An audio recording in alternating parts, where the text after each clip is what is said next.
All right, so now that you know how to hold the pick with the right hand, and now that you know a really awesome Metallica song, and you know the very basics of the classical left hand position, now we're going to combine the two elements and we're actually going to play a couple notes using both hands here. We're going to learn how to play 5 notes. All right, we're going to start off with a really simple group of notes, and then eventually we're going to use those notes that we learn to create a melody. A cheesy melody, one might say.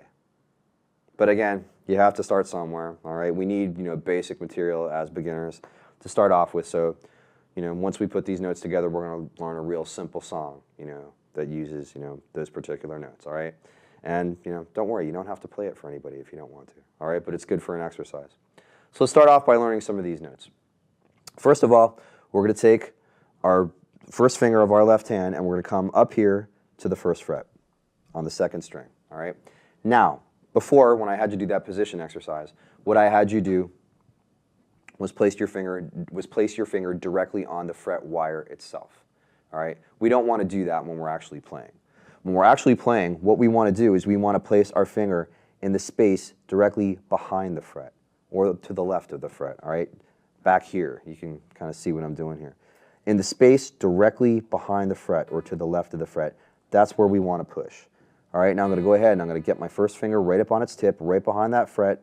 All right, I have my thumb back here, upright, thumbs up, behind the neck, back here for support. You push down on this second string right behind the first fret, add a little bit of support back here from the thumb, a little bit of a squeeze, not much, but a little bit of a squeeze, and then that should produce this note, okay, which we call C. The name of this note is C, got it from the music alphabet. All right? So hopefully you're getting something that sounds kind of like this right now. Now you have to make sure that you're using an adequate amount of pressure. How much pressure do you use, you might ask?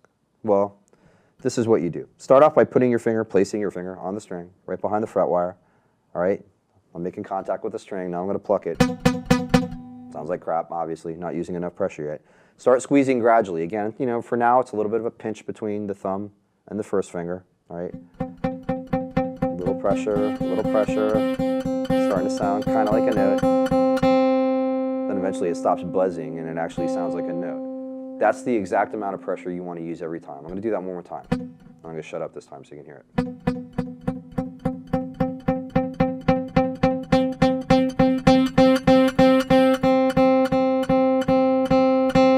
Right there. That's the exact amount of pressure you want to use every time. Not too much. You don't have to squeeze too hard, all right? Some people think they need to use an excess amount of pressure to make the note sound right. You don't. You only need to use just enough pressure to make the note ring and sound pretty, without buzzing or anything. You only need to use that amount of pressure and no more, all right? Because again, any more is wasted energy, and we don't want to waste energy here. Just like you don't want to use excessive movement with the right hand when you play a note. Okay, you don't need all this motion, you just need this. All right, same is true with the left hand. You don't need to use excessive force, just enough to make the note sound pretty, and that's it. All right. Now, when I'm up here on the neck, you'll notice that my elbow did come out a little bit. All right.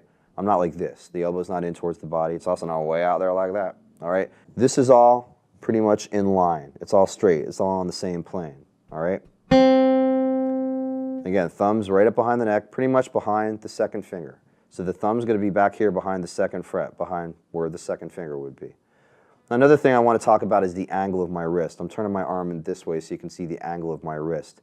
I have, what is that? I don't know, maybe like a 25 to 30 degree angle? I don't know.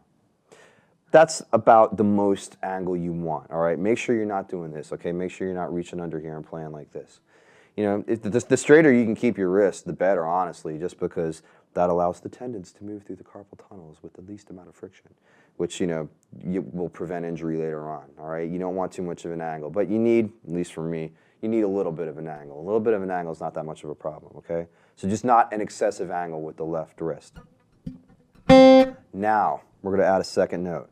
But what I want you to do for now is I want you to keep this finger on C, right behind the first fret. And now take your third finger, your ring finger, all right, and put it right here on the same string, the second string, right behind the third fret wire. Again, not on top of the fret like we did before, but right next to the fret, right behind the third fret. And that's our next note. This note is called D, all right? So we have this C, and we have D. All right, and the other two fingers are just kind of hanging out. Now, why did we keep this finger in place? You don't really need to keep this finger in place to play the D note. All right, but we're doing it for a reason here. We're trying to create a good left hand position, a good classical left hand position. All right, a nice balanced hand position where we're able to play with one finger per fret if we want to. This is going to be really important when it comes time to play chords. We want to have this basic classical left hand position together, because if we don't, you know, certain chords, like the C chord for instance, you have to keep your fingers spread out, one finger per fret. You know, and eventually if you ever get into playing, you know, jazzier stuff, you know, then you're really going to need that one finger per fret thing. You're going to need a nice balanced left hand. So that's why we're keeping this finger in place on C when we play this note D. All right, so we have C, D. Again, just a little, you know, you add a little bit of pressure with the pick on the edge of the pick, let it slip right out from under. Okay, we don't need too much volume for right now, so it doesn't matter if it's not that loud. C, D. Now this next note you're going to like. It's E. It's the first string open. All right, now you notice I just dropped my arm. Don't do that. All right, you still want to keep your fingers in place. You want to keep your fingers close by.